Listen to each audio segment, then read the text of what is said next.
Have a 2013 Chevy Camaro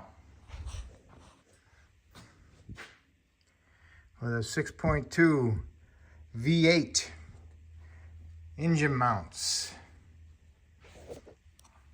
So on the passenger side, you can get to the top bolt on the mount with a long extension and a swivel 18 deep 1/2-inch drive. All right.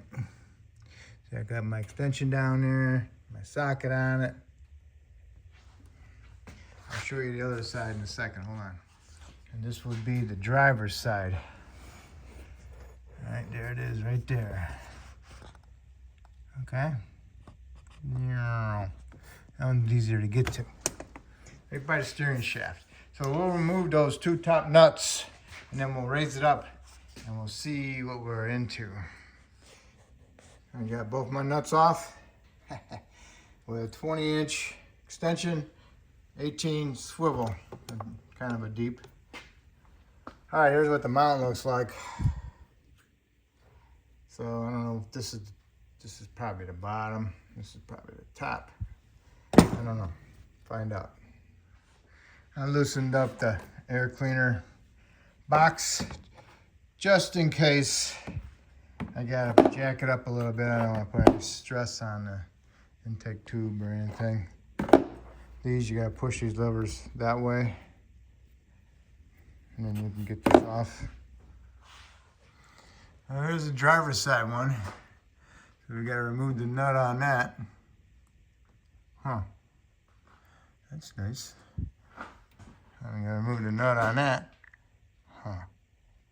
That's nice. Really? Huh.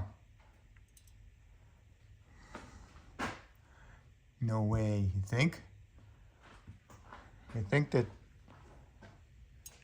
somebody took this rack, this front subframe down and put the nuts back on it? I don't know. Well, anyway, the nuts are off. So now I can go ahead and jack the engine up a little bit. See if I can get them out. I don't know what's going on here. We'll see. All right, so when you jack it up, do not get on the front subframe, all right? Do not go on the front subframe. You need to remove this bolt on the left, this bolt on the right. You can come over here. You remove that bolt by the upper control arm, by the lower control arm. Same thing on this side, on driver's side. That's subframe bolt. And then you keep on going forward. And then you want to loosen that subframe bolt. And loosen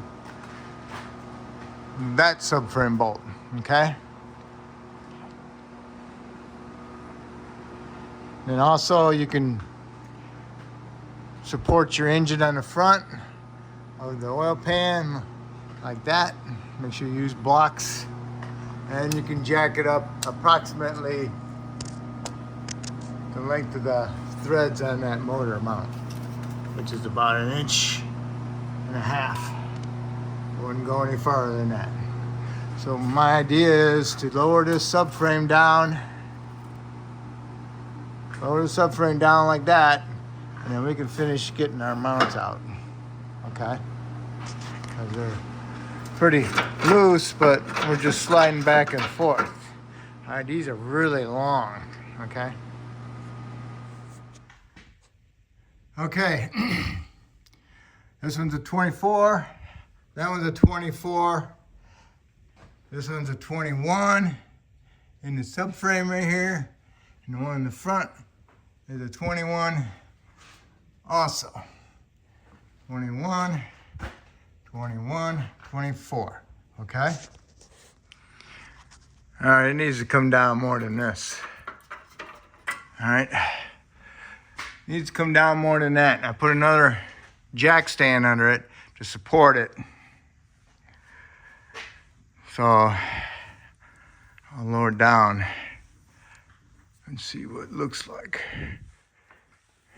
Now it's hanging by itself somewhat. I just want to make sure. Keep on pulling it. All right, that's pretty far, but let's see if I can get a mount out. Whoop. Keep coming. There it is. I got that one out. I'll go grab another one and put it up in there the same way. Okay. Okay, got the new mount. I turn the light off so I can't see the dang hole now.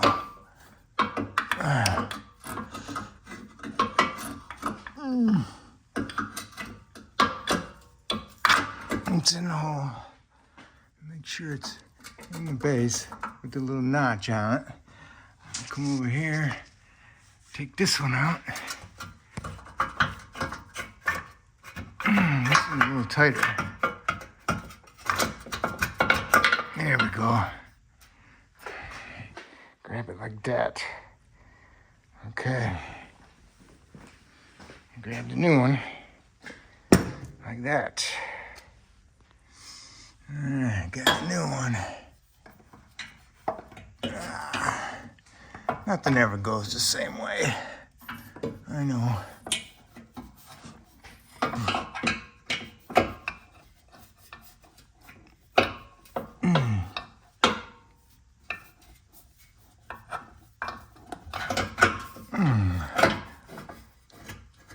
Make sure it's in the mounting, and there it is.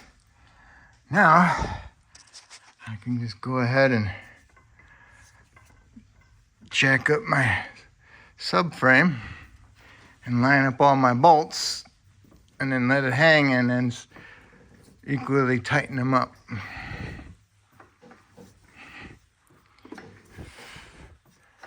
And I'll put some anti-seize on my threads and I'll be okay. So they're almost touching. So now I'll go ahead and put my subframe bolts back in, make sure my things are gonna line up, and I can lower my engine down on it after I get my subframe bolts tight. All right, now that you got all your subframe bolts tight, hopefully you put some anti-seize on them so they don't freeze up on you in the future.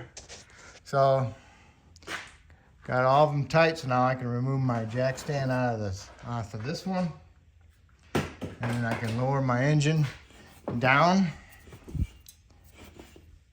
And as you're lowering it down, make sure that the mounts are going into your engine brackets and they're not binding. All right. All right. Everything's looking good so far. All right.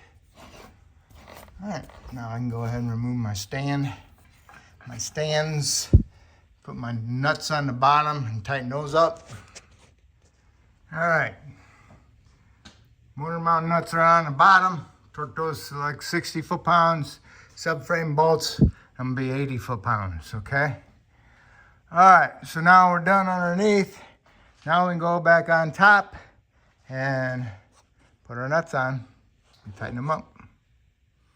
Yeah, get your nuts on there and then go ahead and tighten them up. I used a long, thin rod, put the nut on the long thin rod, and then I put the rod on top of the stud and I released the nut and I slid down there and landed on top of the stud, and then I got my 3/8 extension down in there, a long one, because it's thinner than the 1/2 inch. The 1/2 inch wouldn't allow it to thread properly, but the 3/8 long one extension with a 3/8 impact shallow socket 18 allowed it to turn properly and thread on there, okay? So if you're using the 1/2 inch extension with the big 1/2 inch 18 swivel, don't bother, you might strip it out. So use the 3/8 long extension and a 3/8 shallow 18, okay? So get them both done, and then don't forget to put your air cleaner back the way it should be, and you are complete. And hopefully I helped you with this video, and hopefully you help me out by subscribing to me, and I appreciate it.